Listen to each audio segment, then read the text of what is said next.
سيدنا محمد صلى الله عليه يا سيدي يا رسول الله خذ بيدي قلت حيلتي يدركني يا رسول الله അല്ലാഹു സുബ്ഹാനഹു വ തആല നമ്മളെ ഖബൂൽ ചെയ്യുമാറാകട്ടെ.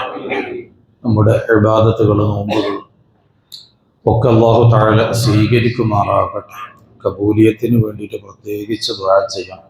ഇനി കഴിഞ്ഞു പോയതൊക്കെയും അല്ലാഹ് സ്വീകരിക്കണം, റിജക്റ്റ് ചെയ്യാൻ പാടില്ല. കാരണം റിജക്റ്റ് ചെയ്യാൻ സാധ്യതകളേറെയാണ്, ന്യൂനതകളേ ഉള്ളൂ, പോരായ്മകളേ ഉള്ളൂ, അപാകതകളേ ഉള്ളൂ. അതവൻ്റെ കാരുണ്യം കൊണ്ട് അഫ്വ് ചെയ്ത് നമ്മളിൽ നിന്ന് സ്വീകരിക്കണം. ഇനി നമുക്ക് ലാസ്റ്റ് പത്തിൽ പറയുന്നതും അതാണ്, ഇന്നക അഫ്വൻ, അഫ്വ് ചെയ്യണം, അഫ്വ് കിട്ടണം. ജീവിതത്തിൽ നമ്മൾ ചെയ്തതിൽ ഇബാദത്തുകളിലുള്ള പ്രശ്നങ്ങളിലൊക്കെ അഫ്വ്. അപ്പം മനസ്സറിഞ്ഞിട്ട് തന്നെ റബ്ബേ ചെയ്തത് പിഴവാണെന്നറിയാം, എന്നാലും നീ സ്വീകരിക്കുക എന്നുള്ള നമ്മുടെ ഒരു യാചന ഒരു പക്ഷേ റബ്ബ് കേട്ടാൽ നമ്മൾ രക്ഷപ്പെടാറ്. ആ ഒരു യാചനയിലും സ്വീകരിക്കലിലും അത്രേ നമ്മുടെ രക്ഷപ്പെടലുള്ളൂ. അതുകൊണ്ട് കബൂലിയത്തിന് വേണ്ടിയിട്ട് പ്രത്യേകിച്ച് ദുആ ചെയ്യാൻ അല്ലാഹു തആല സ്വീകരിക്കുമാറാകട്ടെ. ഞങ്ങളുടെ നാട്ടിലേക്ക് ഇവിടുന്ന് ഒരു 230 കിലോമീറ്റർ ഉണ്ട്. എൻ്റെ നാട്ടിലേക്ക് 230 50 ഇടക്കായിട്ട്. അപ്പം ഞാനിവിടുന്ന് പോകുന്നതൊക്കെ വണ്ടിയിലാണ്, ബസ്സിലാണ് പോകാറുള്ളത്, KSRTC. ചിലപ്പം ഡയറക്റ്റ് വണ്ടി കിട്ടും, അപ്പോൾ നേരെ വളാഞ്ചേരി പോയി ഇറങ്ങാം. അതല്ലെങ്കിൽ തൃശ്ശൂർ പോയിട്ട് അവിടുന്ന് മാറി കയറലാണ്. അപ്പോൾ ഇവിടുന്ന് നമ്മൾ ടിക്കറ്റ് എടുത്ത് തൃശ്ശൂർ ചിലപ്പോൾ ഇറങ്ങി കയറേണ്ടി വരും. അപ്പോൾ തൃശ്ശൂർ ഇറങ്ങിയാൽ പിന്നെ നെക്സ്റ്റ് ബസ് അവിടുന്ന് അങ്ങോട്ട് കോഴിക്കോട് അല്ലെങ്കിൽ കാസർഗോഡ്, കണ്ണൂർ, തലശ്ശേരി, വയനാട് ഏതെങ്കിലും ഒരു ബസ്സിലേക്ക് അത് കിട്ടുന്നത് വരെ നമ്മളൊന്ന് വെയിറ്റ് ചെയ്ത് അവിടെ നിൽക്കും. തൃശ്ശൂരിലെ വെയിറ്റ് ചെയ്ത് നിൽക്കും. അപ്പം ഞാൻ അങ്ങനെ നിൽക്കുമ്പോൾ എന്തില്ല, എനിക്ക് ഇരിക്കാനുള്ള സ്ഥലം ഞാൻ നോക്കാറില്ല. അവിടെ നമ്മൾ ഇറങ്ങി പിന്നെ എൻ്റെ ലക്ഷ്യം എന്താ, അടുത്ത ബസ് പിടിക്കണം, വേഗം വീട്ടിലേക്ക് എത്തണം. അതുകൊണ്ട് തന്നെ എനിക്ക് അവിടെ നല്ലൊരു ഇരിപ്പിടം വേണമെന്ന് ഞാൻ ഈ യാത്ര ചെയ്ത കാലയളവിൽ എനിക്ക് തോന്നിയിട്ടില്ല. ഒരു പക്ഷേ ഒരു ചായ പോലും ഞാൻ കുടിക്കാൻ നിന്നിട്ടില്ല. വേഗം ബസ് ഇറങ്ങിയ അടുത്ത ബസ് ഏതാണ്, എൻ്റെ ലക്ഷ്യസ്ഥാനത്തേക്കുള്ള ബസ് ഏതാണെന്ന് നോക്കണം. അവിടെ ചിലപ്പം ഒരുപാട് ദുർഗന്ധങ്ങൾ ഉണ്ടാവും, ആളുകളുടെ തിരക്കുണ്ട്, പല ബുദ്ധിമുട്ടുകളും അവിടെ സ്റ്റാൻഡിൽ ഇറങ്ങുമുണ്ടാകുന്ന നമ്മൾ നേരിടേണ്ട പ്രശ്നങ്ങളൊക്കെ അവിടെ ഉണ്ട്. പക്ഷെ അതൊന്നും നമ്മളത് കാര്യമാക്കിയിട്ടില്ല. അവിടെ ഒരു സുഖങ്ങൾ വേണമെന്നോ സൗകര്യങ്ങൾ വേണമെന്നോ അങ്ങനെ ഒന്നും നമ്മൾ ആരെങ്കിലും ചിന്തിക്കാറുണ്ട്. അപ്പോൾ നിങ്ങൾ ചിന്തിക്കും, എവിടേക്കെങ്കിലും ഒരു പോകുമ്പോൾ ഒരു ദൂരം പോകുമ്പോൾ ഒന്ന് പോയിട്ട് ഒരു സ്റ്റാൻഡിൽ ഇറങ്ങി അടുത്ത ബസ്സിലേക്ക് നിങ്ങൾ കയറുന്ന സമയത്തിൽ ആ ഇറങ്ങി നിൽക്കുമ്പോൾ ഒരു 5 മിനിറ്റ് 10 മിനിറ്റ് ചിലപ്പോൾ അവിടെ നിൽക്കാൻ വേണ്ടി ചിലപ്പോൾ വരുള്ളൂ. അപ്പോൾ അങ്ങനെ നിൽക്കുമ്പോൾ എനിക്ക് ആ 10 മിനിറ്റിൽ എനിക്ക് ഇങ്ങനെ സൗകര്യം വേണം, കിടക്കാൻ കട്ടിൽ വേണം, അങ്ങനെ കാര്യങ്ങളും പറയുക ഇല്ല. നമ്മളത് നോക്കിയില്ല, നമുക്കതൊരു ടെൻഷനായിട്ട് തോന്നുമോ? നമ്മളിപ്പോൾ അവിടെ പോയിട്ട് റബ്ബേ എനിക്ക് ഇരിക്കാൻ സീറ്റ് കിട്ടിയില്ലല്ലോ പറഞ്ഞിട്ട് നമുക്ക് എന്തെങ്കിലും ടെൻഷൻ ഉണ്ടോ? അതിനെക്കുറിച്ച് നമ്മൾ ചിന്തിക്കുന്നല്ല, നമ്മുടെ ഹൃദയത്തിലേക്ക് അത് സ്ഥാനം തന്നെ പിടിക്കുന്നില്ല, ഇല്ലേ? അങ്ങനെ തന്നെയല്ലേ ഹബീബായ മുഹമ്മദ് റസൂലുള്ളാഹി സ്വല്ലല്ലാഹു അലൈഹി വസല്ലമ തങ്ങളും പറയുന്നത് അങ്ങനെയാണ്. ഒരു യാത്രയിലെ താൽക്കാലിക വിശ്രമ കേന്ദ്രമായിട്ട് നിങ്ങൾ എന്തിനെ കണ്ടാൽ മതി? ദുനിയാവിനെ കണ്ടാൽ മതി. ആ ഒരു തോട്ടിൽ കണ്ടാൽ ഇവിടെയുള്ള പ്രശ്നങ്ങളൊന്നും നമുക്കൊരു വിഷയമല്ല. ഇവിടെയുള്ള പ്രശ്നങ്ങൾ ഇപ്പം നമ്മൾ ഏറ്റവും കൂടുതൽ അലട്ടുന്ന ഒരു വിഷയം എന്താ? ദുനിയാവിൻ്റെ പ്രശ്നമാണ്, ജീവിത സാഹചര്യങ്ങളാണ്, സാമ്പത്തിക പ്രതിസന്ധികളാണ്, സൗകര്യത്തിൻ്റെ കുറവുകളാണ്, ഇല്ലേ? അപ്പോൾ അതാണ് നമ്മൾ ഏറ്റവും കൂടുതൽ മാനസികമായും ഒക്കെ നമ്മൾ പ്രയാസപ്പെടുത്തുന്നതും നമ്മൾ ഈ പറയപ്പെടുന്ന വിഷയങ്ങളിൽ എന്ന് പറഞ്ഞാൽ നമ്മുടെ ഇലാഹി സ്മരണയെ തൊട്ട് നമ്മൾ തടയുന്നതിൽ പ്രധാനപ്പെട്ടതായിട്ടൊന്നുള്ളത്. അപ്പം അങ്ങനെ ഒന്ന് കരുതി നോക്കിയാൽ, ഇനി ഞാൻ പറയുന്നത് നല്ല ശ്രദ്ധിക്കണം. നമ്മൾ പറഞ്ഞു ട്രീറ്റ്മെന്റിലേക്ക് കിടക്കുകയാണ്. കാരണം നബി സല്ലല്ലാഹു അലൈഹി വസല്ലമ തങ്ങൾ പറഞ്ഞ ഹദീസ്, ആ ഹദീസിന് ട്രീറ്റ്മെന്റ് ആയിട്ട് ഇമാം ഷിബ്ലി റഹ്മത്തുള്ളാഹിയുടെ ഹദീസാണ് നമ്മളിന്ന് ചർച്ച ചെയ്യാനുള്ളത്. അപ്പൊ നബി തങ്ങൾ പറഞ്ഞ ഓർഡർ നമ്മൾ ശ്രദ്ധിച്ചു നോക്കിക്കണം. നമ്മൾ ദുനിയാവ് എന്തൊക്കെയാണ് നബി തങ്ങൾ പറഞ്ഞത്? ദുനിയാവ്, ജീവിതം, സമ്പത്ത്, ബിൽഡിങ്, പിന്നെ സൃഷ്ടികൾ. 5-മത്തേതാണ് അങ്ങനെ പറഞ്ഞത്. അപ്പോൾ അതിൻ്റെ ഓപ്പോസിറ്റാണ് വന്നത്, അതായത് ആഖിറം, പിന്നെ മരണം, ഖബർ, ഹിസാബ്, റബ്ബ്. മറക്കരുത്. അപ്പൊ അള്ളാഹ് പറഞ്ഞ നബി തങ്ങൾ പറഞ്ഞ ഓർഡർ ഒന്ന് ശ്രദ്ധിച്ചു. ദുനിയാവ് ഭംഗിയുള്ളതായിട്ട് തോന്നുമ്പോഴേ ഇവിടെ നമുക്ക് ജീവിക്കണം എന്ന് ആഗ്രഹം ഉണ്ടാവുള്ളൂ. ഇവിടെ ഓക്കെയാണ്. ചിലരൊക്കെ ഈ ആത്മഹത്യക്ക് ശ്രമിക്കുന്നത് എന്തുകൊണ്ടാണ്? ഇവിടെ അവർക്കത് തോന്നിയിട്ടില്ല, അല്ലേ? അപ്പൊ ദുനിയാവ് വളരെ ഭംഗിയായിട്ട് തോന്നുമ്പോഴേ നമ്മളതിൽ ആകർഷിക്കും. ഒരു വസ്തു, നമ്മൾ ഏതൊരു വസ്തു നമ്മൾ വാങ്ങുന്നതിന്റെ പ്രധാനപ്പെട്ട കാരണങ്ങളിൽ എന്താ? ഒരു ഡ്രസ്സാണ്, ഒരു ഷർട്ട് എടുക്കുകയാണ്, അല്ലെങ്കിൽ ഒരു പാൻറ് എടുക്കുകയാണ്, ഒരു ഷൂ എടുക്കുകയാണ്, ആകർഷണീയതയാണ്, അല്ലേ? അതല്ലേ നമ്മളെ, അല്ലേ? നമ്മളെ അതിലേക്ക് പ്രേരിപ്പിക്കുന്നത് എന്താ? ഭംഗിയാണ്, ആകർഷണീയത. ഏതൊരു വസ്തുവും നമ്മൾ അധികം വാങ്ങുമ്പോൾ എത്ര ബ്രാൻഡ് ആണെങ്കിൽ പോലും ഭംഗിയുണ്ടോ എന്ന് നമ്മൾ നോക്കും, ഇല്ലേ? ആകർഷണീയതയാണ്. അപ്പോൾ ഭംഗിയായിട്ടൊരു വസ്തു തോന്നിപ്പിച്ചാൽ, നമ്മുടെ ഹൃദയത്തിൽ അത് ഭംഗിയായിട്ടൊരു വസ്തുവിന് സ്ഥാനം കൊടുത്താൽ, പിന്നെ അതിലേക്ക് നമുക്ക് പെട്ടെന്നുള്ള ചിന്ത എന്താ? അത് നമുക്ക് എങ്ങനെയെങ്കിലും ഒന്ന് വാങ്ങണം, എങ്ങനെയെങ്കിലും ഒന്ന് ചെയ്യും. നബിതങ്ങൾ പറഞ്ഞതും അതാ, ദുനിയാവ്. ആ ദുനിയാവ് ഭംഗിയായിട്ട് തോന്നിയാൽ പിന്നെന്ത് ചെയ്യണം? ഇവിടെ ജീവിക്കണം എന്ന് തോന്നും. ജീവിക്കണം എന്ന് തോന്നിയാൽ പിന്നെന്താ വേണ്ടത്? സമ്പത്ത് വേണം തോന്നും. സമ്പത്ത് കിട്ടിയാൽ പിന്നെ നമുക്ക് അടുത്ത ചിന്ത എന്താ? വേഗം ബിൽഡിങ്ങുകളാ, അല്ലേ? ആണോ, അല്ലേ? ആണ്. അതും കൂടി വന്നു കഴിഞ്ഞാൽ പിന്നെ നമ്മുടെ എന്താ? പിന്നെ ചിന്ത എന്താ? നമ്മൾ പുകഴ്ത്തുന്ന നമ്മുടെ ചുറ്റു കുറെ ആളുകളും വേണം. ഞാൻ പറയുന്നു, നബിതങ്ങൾ പറഞ്ഞ ഹദീസിന് ഒരു നബി സല്ലല്ലാഹു അലൈഹി വസല്ലമ തങ്ങളും അതുപോലെ പരിശുദ്ധ ഖുർആനൊക്കെ പറയുമ്പോൾ ഒരു വാക്കിന് 100,000 അർത്ഥങ്ങൾ ഉണ്ടാവും. അതിലേക്ക് ആഴത്തിൽ ഇറങ്ങി ചെല്ലുമ്പോഴാണ് അതിന്റെ ഇത് നമുക്ക് മനസ്സിലാക്കാൻ കഴിയും. അപ്പൊ ഈ നബിതങ്ങൾ പറഞ്ഞതൊക്കെ സത്യത്തിൽ പറഞ്ഞാൽ നമ്മളൊരു ഓർഡർ പ്രകാരം നമ്മുടെ ജീവിതത്തിലാണ്. അപ്പൊ ഓരോന്നായിട്ട് നമ്മൾ കട്ട് ചെയ്താൽ രക്ഷപ്പെടും. ഈ രണ്ടേ ഹദീസ് മതി ഒന്ന് നമുക്ക് നന്നാവണം എന്നുണ്ടെങ്കിൽ ഒന്ന് ആഴത്തിൽ പഠിച്ചാൽ. നമ്മളൊക്കെ കേൾക്കലില്ല, ഖുർആൻ പഠിച്ചു എന്നിട്ട് ഒരാൾ നന്നായി, അല്ലെങ്കിൽ ഇസ്ലാമിലേക്ക് വന്നു, അല്ലെങ്കിൽ അവരുടെ ജീവിതത്തിൽ മാറ്റം വരുത്തി എന്നൊക്കെ നമ്മളിങ്ങനെ പറയുമ്പോൾ നമ്മുടെ പ്രത്യക്ഷത്തിൽ നോക്കുമ്പോൾ നമുക്കൊന്നും അങ്ങനെ വല്ലാതെ തോന്നാറില്ല. പക്ഷെ അതിന്റെ ആഴങ്ങളിലേക്ക് ഇറങ്ങി ചെല്ലുമ്പോഴാണ് അത് ബോധ്യപ്പെടുന്നത്. അപ്പൊ നമുക്കിതൊരു നബി സല്ലല്ലാഹു അലൈഹി വസല്ലമ തങ്ങൾ പറഞ്ഞതാണ്. ഇതൊരു ഭംഗിയായിട്ട് നമ്മൾ വെച്ചിരിക്കുകയാണ്. അപ്പൊ ആ ഭംഗിയായിട്ട് തോന്നുമ്പോൾ അതിലേക്ക് നമുക്ക് ആകർഷണീയത കൂടും. അപ്പൊ ദുനിയാവിൽ ഭംഗിയായിട്ട് തോന്നുമ്പോൾ അവിടെ വീണ്ടും ജീവിക്കണം എന്നുള്ള തോന്നല് വരിക. അപ്പൊ ജീവിക്കണം എന്ന് തോന്നുകയാണെങ്കിലോ പിന്നെ അതിനാവശ്യമുള്ള സാഹചര്യങ്ങൾ, സൗകര്യങ്ങൾ. എനിക്കൊന്ന് ഇരിക്കണം എന്ന് തോന്നുകയാണെങ്കിൽ, ഇപ്പൊ ഇവിടെ നിൽക്കുകയല്ലേ ഞാൻ, ഇനി എനിക്കൊന്ന് ഇരിക്കണം എന്ന് തോന്നുകയാണെങ്കിലോ അതിനുള്ള സാഹചര്യം ഞാൻ തന്നെ സംവിധാനിക്കൂലേ? എനിക്കൊന്ന് ഇരിക്കണം തോന്നുകയാണെങ്കിൽ അതിനുള്ള ഇരിപ്പിടം ഞാൻ കണ്ടെത്തൂലേ? അതിനുള്ള മാർഗങ്ങൾ ഞാൻ നോക്കൂലേ? എന്തും അങ്ങനെയാണ്. നമുക്ക് വേണം എന്നൊരു വസ്തുവിനെ കുറിച്ച് തോന്നൽ വന്നാൽ പിന്നെ അത് നേടിയെടുക്കാനുള്ള മാർഗങ്ങളാണ് നോക്കുക. ആ വസ്തുവിലേക്ക് നമ്മൾ അമിതമായി ആഗ്രഹം വെച്ചാലോ അത് നേടിയെടുക്കാൻ പല മാർഗങ്ങളും നമ്മൾ സ്വീകരിക്കും. ഇപ്പൊ ദുനിയാവിലുണ്ടാകുന്ന ഹക്കും ബാത്തിലും ഹലാലും ഹറാമൊക്കെ അവിടെ പെടുന്നതാണ്. കാരണം നമ്മൾ അമിതമായിട്ട് ദുനിയാവിലേക്ക് താല്പര്യം വരുമ്പോൾ അതെങ്ങനെ നേടിയാലും അത് നേടിയെടുക്കണം എന്നുള്ളൊരു ചിന്തയും വരും. അവിടെ നമ്മുടെ ഹക്ക് ബാത്തിലും ഒന്നുമില്ല. അപ്പൊ നബി സല്ലല്ലാഹു അലൈഹി വസല്ലമ തങ്ങൾ പറയുന്നത്, ഒരു ദീർഘദൂര യാത്രയിൽ താൽക്കാലികമായി വിശ്രമിക്കാൻ നിങ്ങൾ ഇരിക്കുന്ന സ്ഥലങ്ങളിലെ സൗകര്യങ്ങൾ നിങ്ങൾ എത്രമാത്രം പരിഗണിക്കുന്നുണ്ടോ, എത്രമാത്രം നിങ്ങൾ താല്പര്യപ്പെടുന്നുണ്ടോ, ആ ഒരു മൈൻഡിൽ ദുനിയാവിനെ നിങ്ങളൊന്ന് സെറ്റ് ചെയ്യാൻ. അപ്പൊ ഇവിടെ വരുന്ന സമയത്ത് താൽക്കാലിക ശരി തന്നെയാണ്. അടുത്ത നമ്മുടെ വണ്ടി വന്നാൽ ഏത് സമയത്തും വണ്ടി വരും, ഉടൻ നമ്മൾ പോകും. അപ്പൊ അതുകൊണ്ട് ആ വണ്ടി വരുന്നത് വരെ താൽക്കാലിക ഇവിടെ നിന്ന് നിൽക്കണം. അതിനാവശ്യമായ സാഹചര്യങ്ങൾ അത് മാത്രം കരുതുക. ആ ഒരു മൈൻഡിൽ ദുനിയാവിനെ സെറ്റ് ചെയ്യണം. കാരണം നമുക്ക് പോകാനുള്ള യാത്രകൾ, അതുപോലെ തന്നെ യഥാർത്ഥമായിട്ട് നമുക്ക് വിശ്രമിക്കേണ്ട സ്ഥലങ്ങൾ ആ ഭാഗത്താണ്. ഇപ്പൊ നമ്മൾ ഇവിടുന്ന് ഒരു വിസിറ്റിംഗ് പോവുകയാണ്, അല്ലെങ്കിൽ നമ്മൾ പരിചയമില്ലാത്തൊരു സ്ഥലത്തേക്ക് പോവുകയാണ്, നമ്മളവിടെ പരിചരിക്കാൻ ആളുകളൊന്നുമില്ല, ഇല്ലേ? ഇപ്പൊ എന്നൊക്കെ ഓൺലൈൻ ഇപ്പൊ ടൂർ പോകുന്ന ആളുകളുണ്ട്. ഇപ്പൊ ടൂർ പോകുന്ന ആളുകൾ മറ്റേത് ഇപ്പൊ ദുബായിൽ അല്ലെങ്കിൽ മറ്റുള്ള വിദേശ രാജ്യങ്ങളൊക്കെ പോകുമ്പോൾ നമ്മൾ ആരെങ്കിലും നമ്മളെ സ്വീകരിക്കാനും സൽക്കരിക്കാനും പരിചരിക്കാനൊക്കെ ചിലപ്പോൾ അവിടെ ആളുകൾ നമ്മുടെ കുടുംബക്കാരും ഇല്ലാത്ത സ്ഥലത്തേക്ക് പോകുമ്പോൾ നമ്മൾ എന്താ കാട്ടുക? ഇപ്പൊ നമ്മൾ ഇവിടുന്ന് കുറെ ആളുകൾ ടൂറൊക്കെ പോകും. ടൂർ പോകുമ്പോൾ ഇപ്പൊ എന്താ നമ്മൾ ചെയ്യുന്നത്? ഓൺലൈൻ ബുക്കിംഗ് ആണ്, ഇല്ലേ? അവിടെ പോയി താമസിക്കാനുള്ള റൂമും സംവിധാനം ഇവിടുന്ന് തന്നെ ബുക്ക് ചെയ്തിട്ടല്ലേ പോണേ, അല്ലേ? ഇവിടുന്ന് തന്നെയാണ് ബുക്ക് ചെയ്യുന്നത്. കാരണം എന്താ? അപ്പൊ അതിന്റെ ഇടയിൽ വഴിയിൽ ഒരു പ്രശ്നം അവർ ചിന്തിക്കണില്ല. വഴിയിൽ ചോറ് കിട്ടുമോ, വെള്ളം കിട്ടുമോ, അല്ലെങ്കിൽ ഒന്ന് കുറച്ചു നേരം ഒന്ന് വിശ്രമിക്കാനുള്ള എവിടെ എന്തെങ്കിലും വിശ്രമ കേന്ദ്രങ്ങളുണ്ടോ, അതൊന്നുമില്ല. എവിടെയാണോ നമ്മൾ ലക്ഷ്യം വെക്കുന്നത്, അതിപ്പോ ഡൽഹി ആണെങ്കിൽ ഇവിടെ നമ്മൾ ബുക്ക് ചെയ്തു, ഡൽഹിയിൽ പോയി ഏറ്റവും ബെറ്റർ ഹോട്ടൽ ഏതാണ് നമ്മൾ സെർച്ച് ചെയ്തു.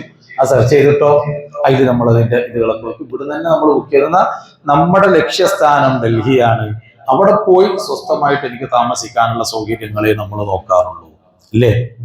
ഒക്കെയും അങ്ങനെ. ഇനിയിപ്പോൾ ഇവിടുന്ന് ദുബായിക്ക് തന്നെ പോവുകയാണെങ്കിൽ അങ്ങനെ നമ്മൾ ഇവിടുന്ന് ടിക്കറ്റ് എടുത്തു, നമ്മൾ പോകുന്നതിന് മുമ്പ് ഒരിക്കൽ നമുക്ക് ആദ്യമായിട്ടാണ് അവിടെ പോകുന്നതെങ്കിൽ അവിടെ പോയിട്ട് താമസിക്കാനുള്ള സൗകര്യങ്ങളാണ് നമ്മൾ ഇവിടുന്ന് തന്നെ നോക്കുക. ആരെ സുഹൃത്തുക്കളുടെ സുഹൃത്തുക്കൾ പറഞ്ഞ് സെറ്റ് ചെയ്ത് വെക്കും.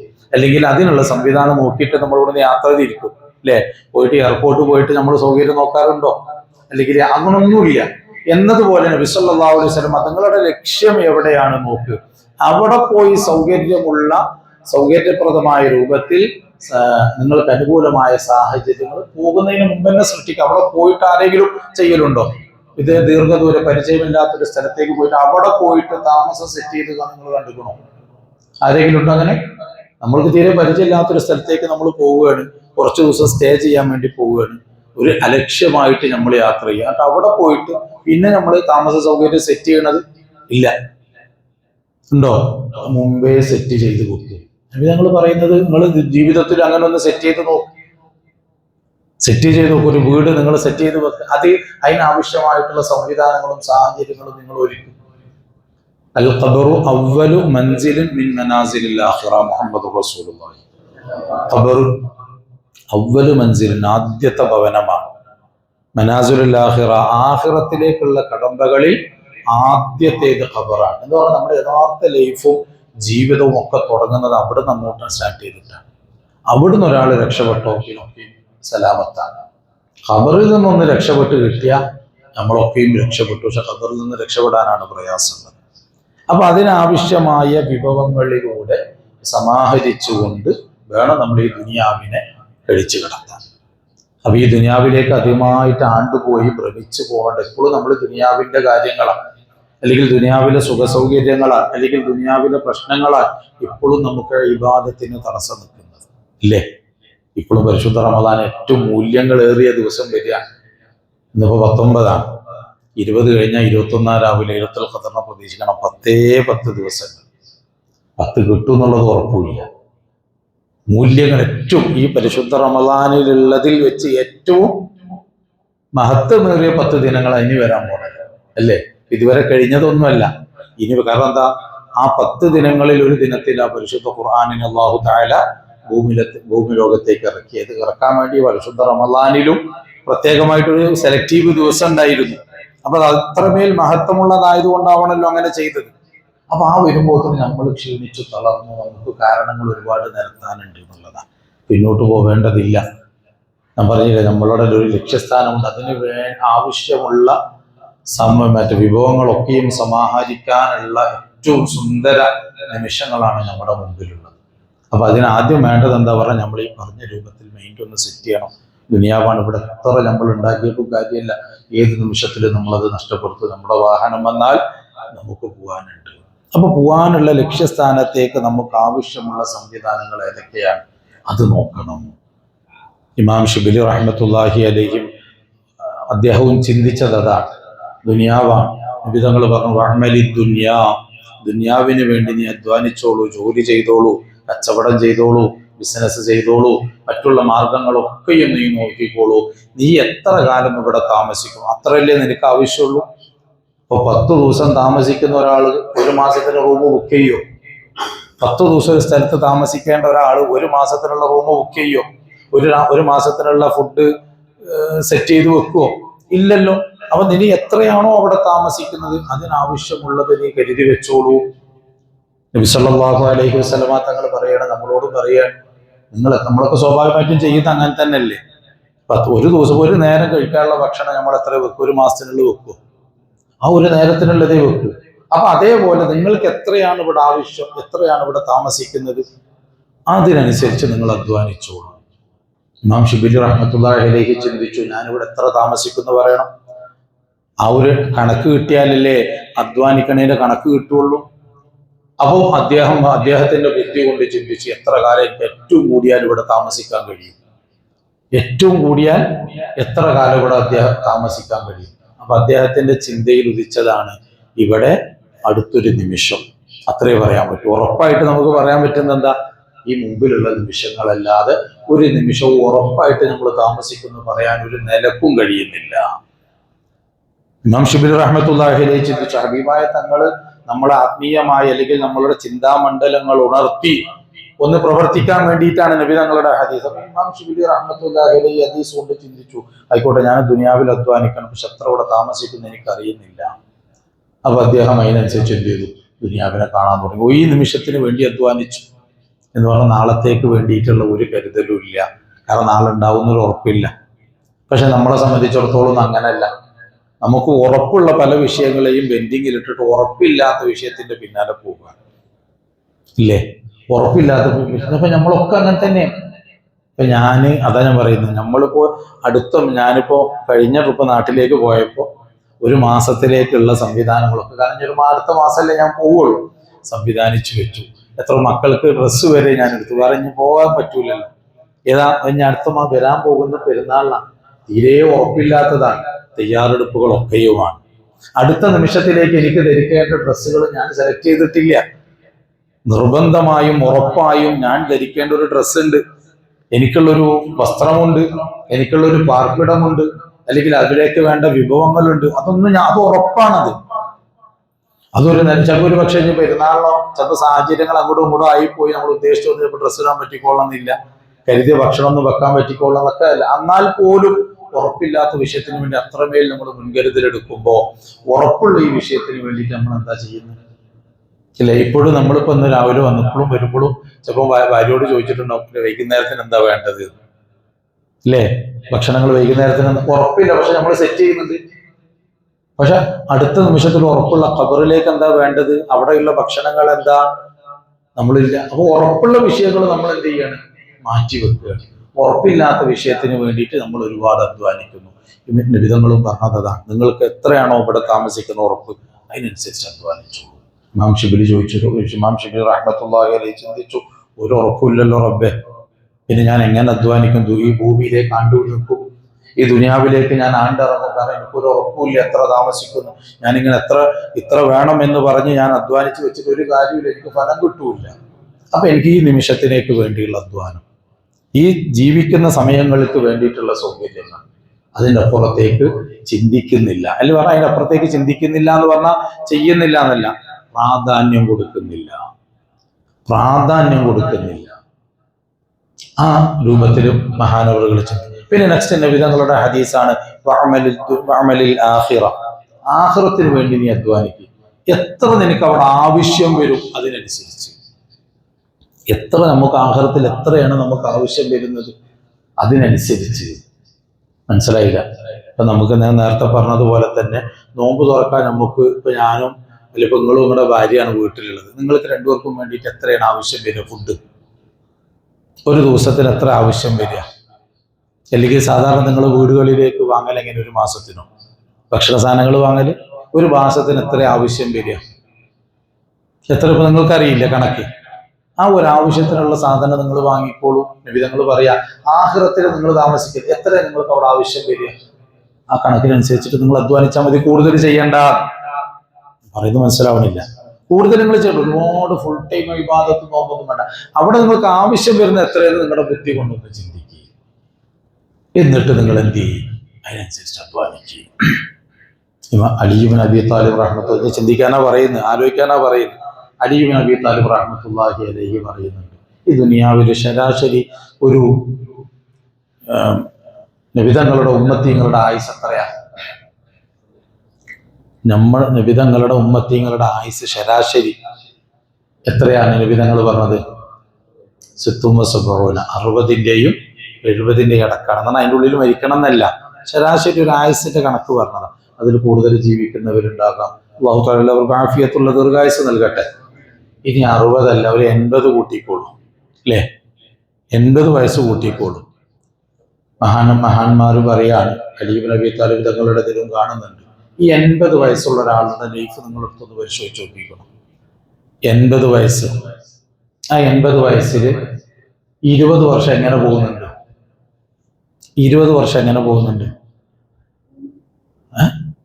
കുട്ടിപ്രായാണ് അല്ലേ? ടെൻഷനുകളില്ല, കാര്യബോധങ്ങളില്ല, ഒന്നിൻ്റെയും കൃത്യമായ ആസ്വാദനങ്ങളില്ല, വെറും പഠനങ്ങൾ, കളികൾ, ഉറക്കങ്ങൾ, ഭക്ഷണങ്ങൾ എന്നതാണ് ജീവിതത്തിൽ. ഒരു അറിഞ്ഞ് ആസ്വദിക്കുന്നതാണോ എന്ന് ചോദിച്ചല്ല.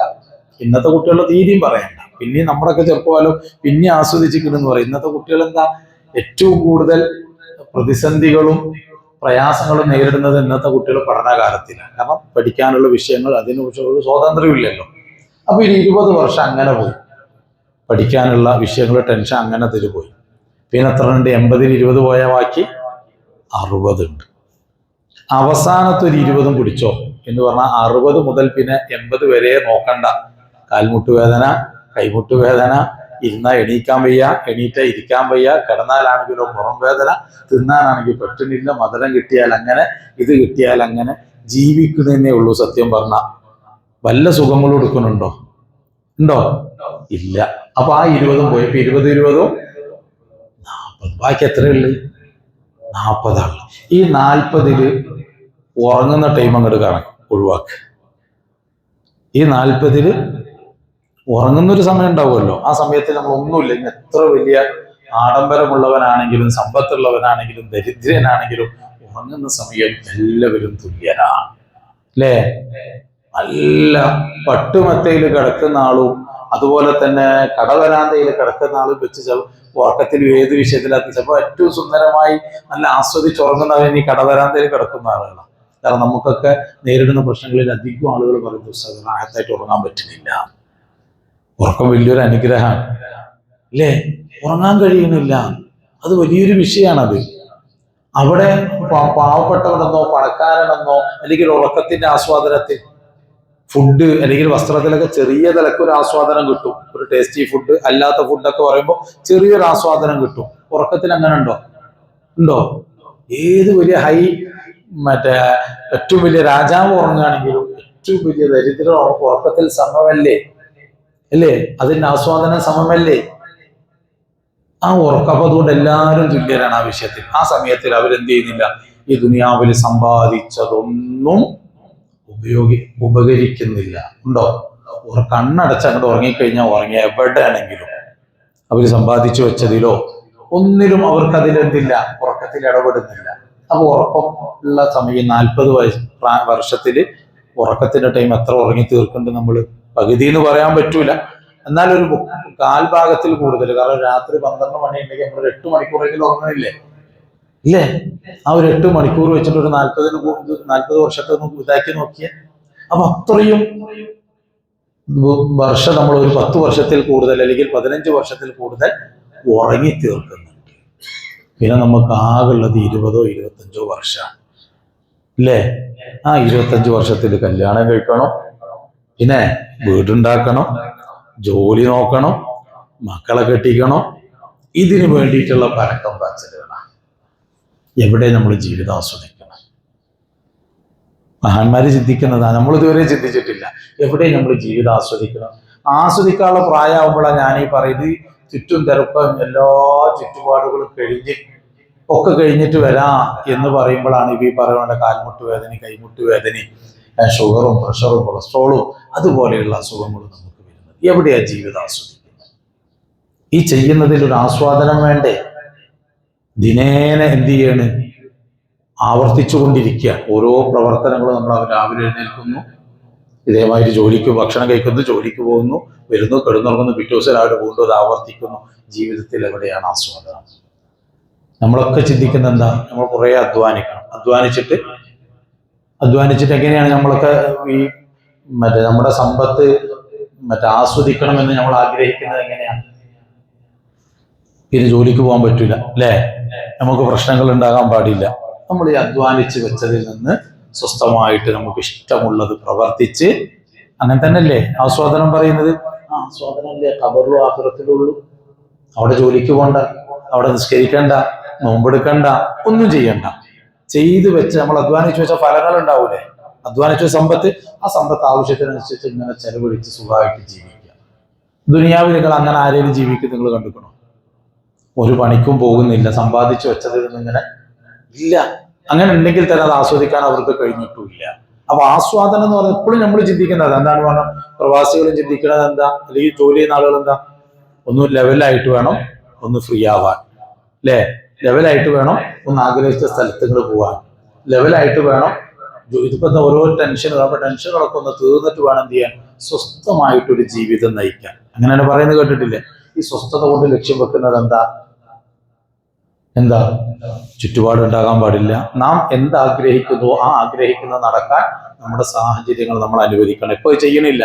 ഇപ്പൊ ഇന്നൊരു ദിവസം ക്ഷീണാണ്, ഫീൽഡിലൊക്കെ വർക്ക് ചെയ്യുന്ന ആളുകളുണ്ട്. ഇന്നൊരു ദിവസം ക്ഷീണാണ്, പണിക്ക് പോകണ്ടെന്ന് തോന്നാൻ നടക്കൂല. കാരണം എന്താ, നാളത്തെ ചിന്തയാണ്. പൈസ അല്ല, നോമ്പാണ്, കുട്ടികൾക്ക് ഡ്രസ്സ്, അപ്പോൾ പോവുകയാണ് ജോലിക്ക്. ഇപ്പൊ ഇന്ന് ഈ കച്ചവടക്കാരനൊരു ദിവസം എന്ത് ചെയ്യാ, വേണ്ട കുറെ ആയില്ലേ, ഇന്നൊരു ദിവസം അടച്ചിടാന്ന് തോന്നുമോ? കാരണം ചുറ്റുപാടുകൾ ഒരുപാടാണ്. അപ്പൊ സ്വസ്ഥമായ ജീവിതം എന്ന് പറഞ്ഞാൽ ഇതൊന്നുമില്ലാതെ അല്ലെ ഫ്രീ ആയിട്ട് ഇരിക്കാൻ പറ്റണം എന്നുള്ളതാണ് നമ്മൾ ആഗ്രഹിക്കുന്നത്. പക്ഷെ അത് നടക്കുന്നത് എവിടെയാ? ഖബറിലാണ്. അത് നടക്കുന്നത് എവിടെയാ? ആഖിറത്തിലാണ്. അപ്പൊ അതിനു വേണ്ട വിഭവങ്ങൾ ഇവിടെ നിന്ന് എന്ത് ചെയ്യണം? നമ്മൾ ഒരുക്കി തയ്യാറാക്കുക വേണം. അത് അവിടെ പോയിട്ട് അധ്വാനിക്കാൻ പറ്റൂല, സമയം കഴിഞ്ഞ്. അധ്വാനിക്കാനുള്ള ടൈം ഒക്കെ ഇവിടുന്ന് കഴിഞ്ഞു. ഇപ്പൊ ഇവിടുന്ന് നമുക്ക് ആവശ്യമുള്ള സെലക്ട് ചെയ്ത് ഈ പറഞ്ഞ പോലെ സ്വസ്ഥ ജീവിതം നമുക്ക് നയിക്കാൻ പറ്റും. ഇല്ലെങ്കിൽ എങ്ങനെ ഉണ്ടാവും എന്നറിയട്ടെ. കയ്യിലൊന്നുമില്ലാതെ പണിക്കും പോകാതെ ഒരാൾ വീട്ടിലിരുന്നുള്ള അവസ്ഥ ഉണ്ടല്ലോ. ഉദാഹരണം പറയാ, കയ്യിലൊന്നും പൈസ അല്ല, ജോലിക്കും പോണില്ല, തിന്നാനും ഇല്ല, കുടിക്കാനും ഇല്ല, ഒന്നുമില്ല. അങ്ങനത്തെ ഒരാൾ വീട്ടിൽ വിശ്രമ ജീവിതം എടുത്താനുള്ള അവസ്ഥ ആലോചിച്ച് നോക്കിയ. ദുനിയാവിനോട് കമ്പയർ ചെയ്യേണ്ട അതിലും കടോരമാണ് ഖബറിലൊക്കെ. ആ ഒരു ലെവലിലാണ് വരിക. അപ്പൊ ഹബീബായ തങ്ങൾ പറഞ്ഞത്, നിങ്ങൾ ഇതിലേക്ക് ഇവിടെ വേണ്ട. അദ്ദുന്യാ മസ്റഅത്തുൽ ആഖിറ. നിങ്ങൾ ഇനി പോകാനുള്ളൊരു സ്ഥലമുണ്ട്, ആഖിറമുണ്ട്, ഖബറുണ്ട്. അതിലേക്ക് ആവശ്യമായ കൃഷികൾ ചെയ്യേണ്ടത് ഇവിടുന്ന. ആ കൃഷികളിലൂടെ നിങ്ങൾ വ്യാപൃതരാകും.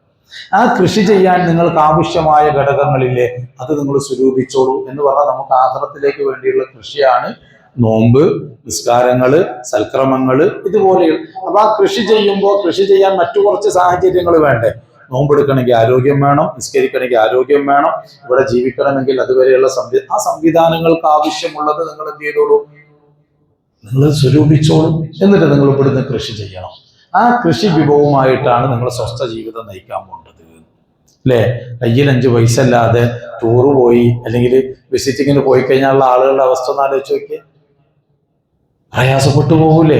എങ്കിൽ ആ ഒരു ലെവലിലപ്പോ ഞാനും നിങ്ങളും നിൽക്കുന്നത്. കയ്യിലൊന്നുമില്ല, വിഭവങ്ങളൊന്നുമില്ല, ടൂറ് പോവുക, സ്വസ്ഥമായ ഒരു ജീവിതമാണ്.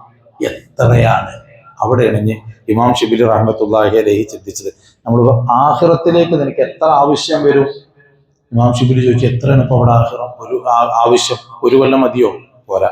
2, 3, 5, 10, 100, 200, 500, 50,000 എന്ന് പരിശുദ്ധ ഖുർആനിൽ പറയുന്നുണ്ട്. 50,000 വർഷമുണ്ട് മഹ്ശറയിലൊരു നൃത്തത്തിന് തന്നെ. മഹ്ശറയിലൊരു നൃത്തത്തിന് തന്നെ ആ നൃത്തത്തിന്റെ ദൈർഘ്യം പറയുന്ന കൂട്ടത്തിൽ സാധ്യത പറയുന്നുണ്ട് 50,000 വർഷത്തോളം. ഹദീസുകളിൽ കാണാൻ കഴിയും. അതൊരു ഉറപ്പുള്ളതുമല്ല, കൂടാനാ സാധ്യത എന്ന് പറഞ്ഞു. അപ്പൊ എത്രയാണ് നമ്മൾ കരുതേണ്ടത്? ഇമാം ഷിബിലി റഹ്മത്തുള്ളാഹി അലൈഹി നബിതങ്ങളുടെ ഹദീസുകളൊക്കെ ചിന്തിച്ചതാ. അവര് നിശ്ചിത കണക്ക് കിട്ടുമ്പോൾ ഇവിടെ എന്ന് പറഞ്ഞാൽ നമ്മൾ ഏറി വന്ന് നമുക്ക് ഇവിടെ ഒരു കണക്കുണ്ട്. ഇനി ഒരാൾക്ക് ആയുസ് എന്നാൽ തന്നെ നമ്മൾ ഈ പറഞ്ഞതുപോലെ ആസ്വദിക്കാൻ പറ്റുന്ന ആയുസ് എത്രയുണ്ട്? കുറവാണ്. ഇനി 100 കൂട്ടിയാലും ആ 100 വർഷത്തിലുള്ളത് അധ്വാനിച്ചാൽ പോരെ?